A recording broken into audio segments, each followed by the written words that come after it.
Joining me is Mark Fickes. He's a former senior trial counsel for the Securities and Exchange Commission, and he has some doubts about the volatility concerns that Groupon has cited for a delay in their IPO. Mark, welcome back. We're glad to have you. Groupon has told our people that market volatility concerns are the reason that they're delaying their IPO. Yeah, I mean, I think that's a nice public face to put on, assuming they do delay the IPO. But it's interesting because, at least as far as I've been following the market, it seems like it's been pretty volatile for the past couple of months. They were charging ahead, since June at least. So right. It makes me wonder if there's not an ulterior motive behind the purported delay. I always assume that everything has an ulterior motive, but that's because I'm a cynic, because it's my job. But I wonder if the SEC said, hold on, put it on hold, would we know? Would the SEC tell us? What is the SEC's practice in such matters? The SEC's practice, and I think if you look at the press covering this today, is not to comment on it. There are a couple of things that could conceivably be going on. One of which, as you know, Groupon already had to amend its registration statement once because of some problems with the accounting metrics. So it could be that there's a dialogue going on between Groupon and the Division of Corporation Finance. Where they've asked for more. And that's not uncommon. This deal is very uncommon, but almost every IPO I've ever looked at has amended filings. Right. Every IPO, and in fact every 10K or 10Q, any filing, there's always a back and forth between the SEC and the public company right. before the filing can happen. It's called the comment letter process. It happens to everybody.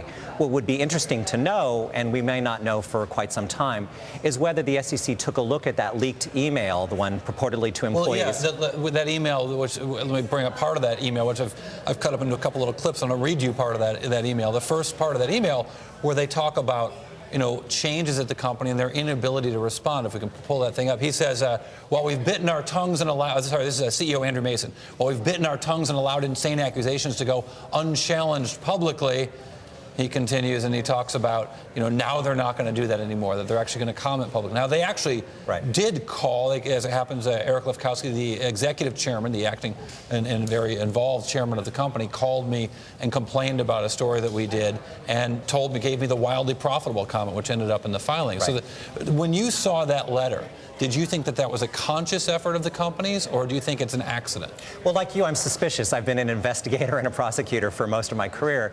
And so when I see something that is purportedly for employees only, in this highly, media, when there's intense media coverage, it strikes me that that email was written to be disseminated to the public. There have been reports of other reporters getting calls from publicists from the company saying, make sure you read this email that was leaked. Right. But let me also bring up, there are some conversations about, in that letter, in that internal memo, about financial metrics, about revenues that were not in the filing. Specifically, Andrew Mason saying revenues grew by 12% over the last month, which is a lot, while we cut our marketing expenses by 20% in the same period. That's a monthly metric. Right. We'll never know what happened in that month.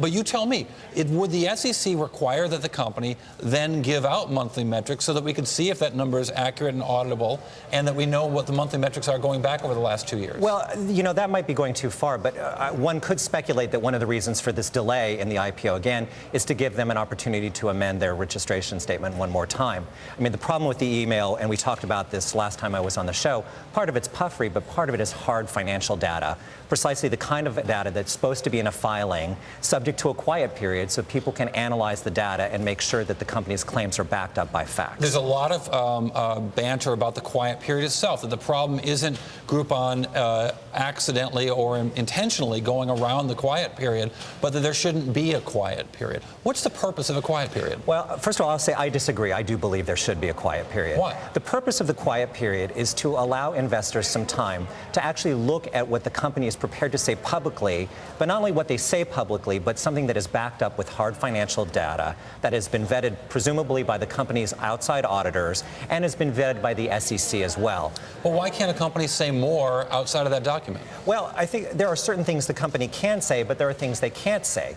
And precisely when you look at that email where you're starting to see statements about revenue and about certain kinds of metrics, I mean, that's precisely the information we require companies to put in their registration statements so that it can be analyzed in a kind of quiet, dispassionate way by investors. From a financial model standpoint, I think the most important things in the model of Groupon is the marketing costs and how quickly they're paying their merchants. They haven't said anything about payables in this letter, right. But they do say that their marketing costs are going down. You just can't see it because it's not in the financials of the S1.